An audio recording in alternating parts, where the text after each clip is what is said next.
그런데 색계에서는 무엇을 말하고 있느냐 하면은 음식을 이제 들 때, 이 식사를 할 때는 자기 손으로 음식을 들어서 자기 입에 뭐죠? 상대 입에 넣어준다. 색계에서 음식을 들어서 상대 입에 넣어주는 곳을 색계라고 이야기를 합니다. 수제를 가지고 딱 상대 입을, 또 상대도 나에게 해주고. 이러니까 역시 욕계보다는 색계가 조금 더 차원이 낮다는 것이죠. 그럼 무색계에는 어떤 세계를 말하느냐 하면은 구태여 먹을 필요가 없다. 먹고 싶은 음식을 생각하기만 하면 이미 배가 불러져 있는 곳을 무색계라고 합니다. 우리가 삼계도사 사성자, 이 삼계의 가장 뛰어난 스승이다. 아무튼 이와 같은 삼계의 모든 곳에서 우리가 살고 있는 욕계에서만이 아니라 어떻게 살아야 하는지를 보여주고 가르쳐주는 스승이면서 지도자가 무엇을 두고 있는 삼계도사인 것이다. 그래서 이러한 리더의 덕목으로 우리가 무엇을 생각하고 있느냐 하면은 안정감, 희망, 그리고 그러한 것들을 공감할 수 있는 능력, 공감의 능력을 이렇게 강조하거든요. 안정을 주고 희망을 주고 또 우리의 지금 놓여있는 현실의 아픔을 이해하는 것이 바로 공감 능력이다. 붓다는 우리의 공감 능력을 다 제시해 주셨다. 그래서 절에 오고 법당에 들어오면 모든 갈증과 욕망을 벗고 안정감을 갖게 되는 것을 누구나 한 번쯤은 경험을 하게 됩니다. 그렇지 않습니까? 그죠?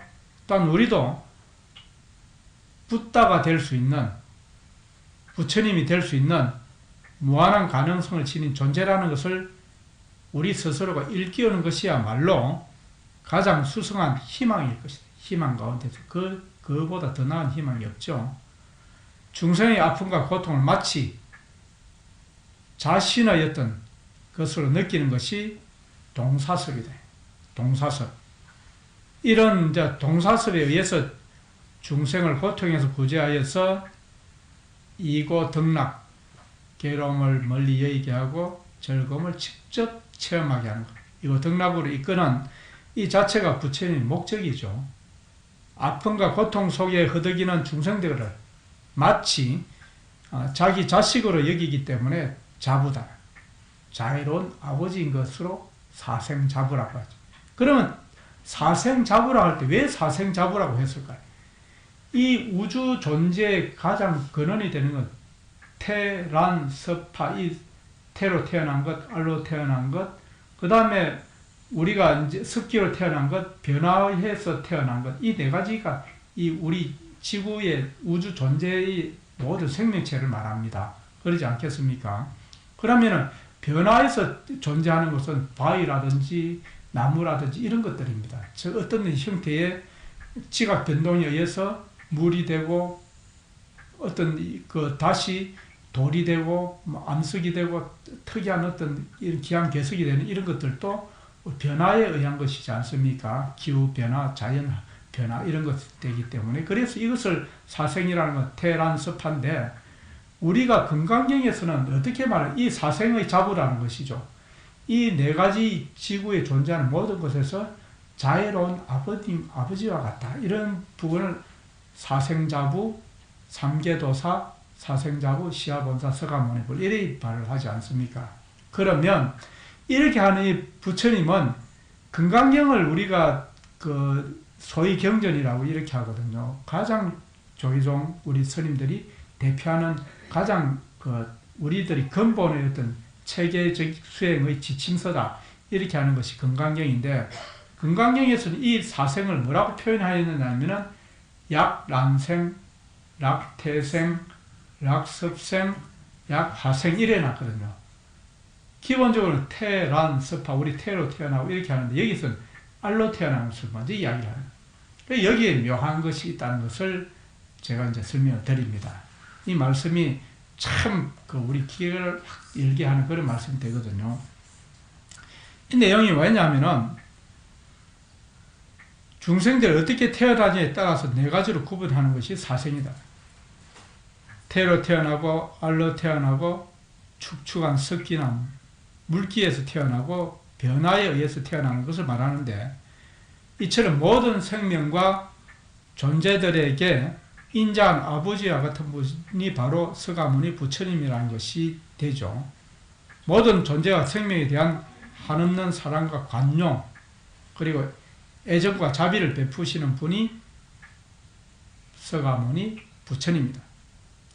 그래서 여기에 그 금강경에서는 테란스파의 순서를 설명하지 않고 이제 방금 말씀드렸던 것처럼 약란생, 약태생, 약섭생, 약화생의 순서를 설명하는데, 금강경을 독송할 때마다 무엇을 강조하기 위한 것인지를 생각해 본다는 겁니다.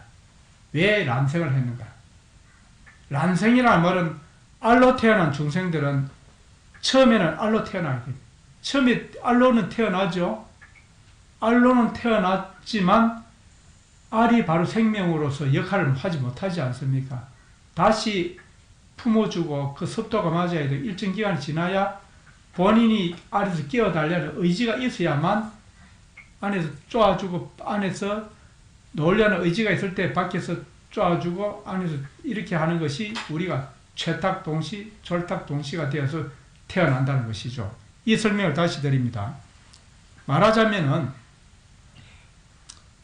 처음에는 알로 태어나게 되고 일정한 시간이 흐른 다음에 다시 본연의 모습으로 거듭 태어나게 되는데, 다시 말씀을 드리면 두 번 태어나는 것이죠. 이렇게 두 번 태어난다는 의미를 중요시하기 때문에 난생을 먼저 거론한 것이라는 겁니다. 왜냐하면 어째서 두 번 태어나는 것이 중요시하는 것인가? 우리들도 처음에 태로 태어나지 않습니까? 태생으로 태어난 존재인 우리들 역시 다시 거듭 태어나는 것을 배워야 하기 때문에 설명을 하였다는 겁니다. 왜냐하면 공자도 이런 말씀을 하셨죠.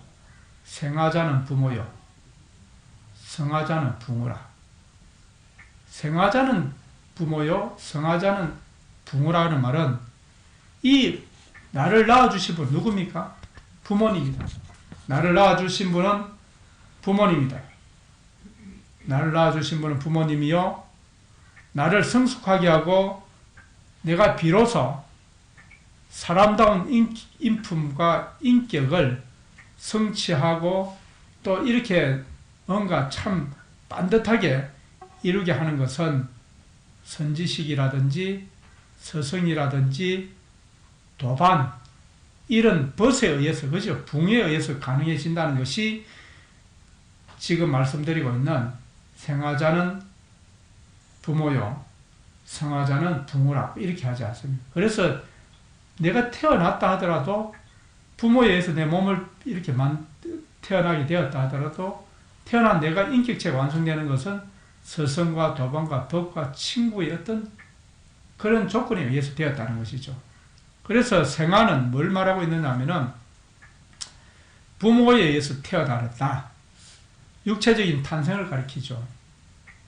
선지식과 도반과 벗에 의해서 성숙하게 되는 나, 성아, 이룰 성자죠. 성아는 정신적인 탄생을 의미한다는 겁니다. 이처럼 공자도 육체적인 탄생과 정신적인 탄생을 구분하여서 두 번 태어남으로써 이제 비로소 완전해지고 성숙해진다고 강조한 것이라는 겁니다. 그래서 우리가 불교를 만나고 불교에 입문을 하면서 불교도 불자라고 하는데, 이것이 바로 인생에서의 두 번째 태어남이고 정신적으로 거듭나는 것을 말한다는 겁니다. 거듭 태어나는 비밀이 여기 있다. 이제까지의 삶의 방식에서 아상, 이기적인 삶, 자기중심적인 삶, 욕망을 쫓고 명예를 쫓고 재물을 추구하는 삶, 이러한 삶을 아상이라고 하죠. 이러한 삶에서 새로운 삶이라의 개념은 나보다는 상대를 먼저 배려하는 이타행, 그리고 이제 그 정신적인 풍요를 추구하는 삶, 정신적인 풍요를 추구하는 삶. 정신적으로 이제 내가 몸은 건강하지 못하고 나이가 들고 모든 것이 기력이 다 되었다 하더라도 정신적으로 풍요롭다. 나이 든 것에 있어 모든 것을 바라볼 때 넉넉한 마음으로 볼 수 있는 정신적인 풍요가 굉장히 중요합니다. 그런데 우리가 나이 들수록 어떤 것이 되느냐, 정신적 빈곤이 더 많이 자기 앞에 놓여 있게 된다는 거예요. 육체적인 고갈이 생기면서 정신적인 풍요가 이렇게 오지 못하고 육체적인 노화 현상에 정신적인 빈곤이 같이 자리하면 어떻게 되겠습니까? 치매 현상을 맞이할, 그건 자기가 불러들이는 것밖에 안 되는 거죠. 정신적인 풍요를 가지도록 이렇게 변화를 가져야 됩니다. 중요하죠, 여기에서. 그래서 여기 있는 것이 이제 이 전환하겠노라 의지를 드러내는 것이라고 할 수 있다.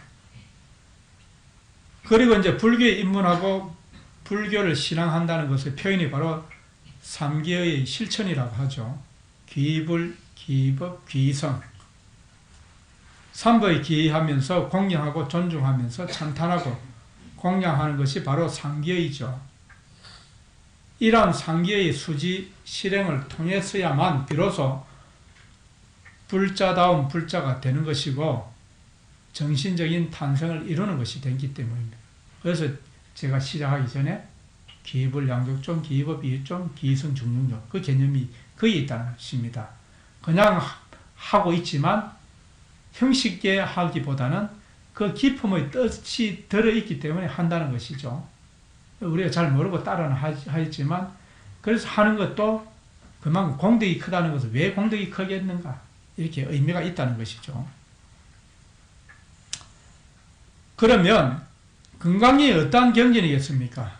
우리가 이제 우리 조계종에서 소위경전을 삼고 있다는 것은 화엄경이나 법화경이나 원각경 등의 수많은 최상성의 경전이 많이 있습니다만 여기 그 가운데서 가장 절실하고 요긴한 설명을 하고 있다는 뜻인 것이다. 여기 건강경에는 이렇게 중요한 건강경에서 알로 태어난 난생을 먼저 들고 있는 것은 다시 거듭나는 전환하는 삶을 살아야 하는 필요를 말하고 있는 것이다. 여기 건강경에서는 새로 태어난. 그래서 알에서 부화되어서 나오는 것을 살펴보면은 어미새가 알을 품어서 새끼가 나올 때가 되면 알에서 뿌리로 껍질을 쪼아대죠. 알에서 알 안에서는 뿌리로 껍질을 쪼아댄다. 이것을 느낀 어미가 말이지 밖에서 껍질을 쪼아서 새끼가 나오는 것을 도와주게 되죠. 이것을 뭐라고 하느냐? 졸이라고도 하죠. 두드릴 졸. 그 다음에 탁, 쪼을 탁이다. 쪼을 탁, 두드릴 탁. 그래서 졸탁동시라고 이렇게 하는 것이다. 첫 번째 알은 그저 어미가 알을 낳는 것으로 가능해지지만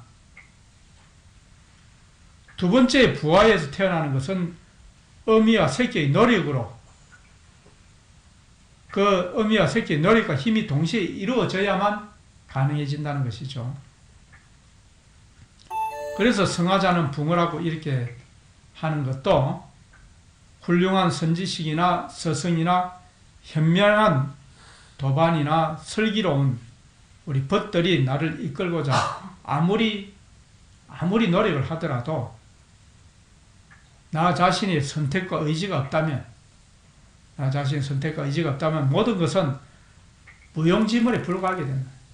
아무리 희랑대 가서 법문 듣고 기도하자, 좋다, 가보자, 들어보자, 따라오지 않는다면 그 좋은 말이 자기에게 무용지물이다. 그러지 않겠습니까? 그래서 우리가 오늘 초삼일이고 오늘 신묘년 후방일에 백일기도 입제일이라고 이렇게 우리가 지침서나 안내문을 받았다 하더라도 그죠? 그래서 이제 도반이나 친지들이 이제 함께 가서 법회에 참석하고 기도를 올리자고 권하고 청하더라도 내가 받아들이지 않고 나서지 않고 참여하지 않는다면 이건 역시 별로 자기에게 바람직하지 못하게 되는 선지식과 도반에 못지않게 나 자신도 또한 다시 거듭 태어나는 것에 있어서 중대한 요건이 되는 것이 되지 않겠습니까? 껍질을 벗어나려고 알 속에서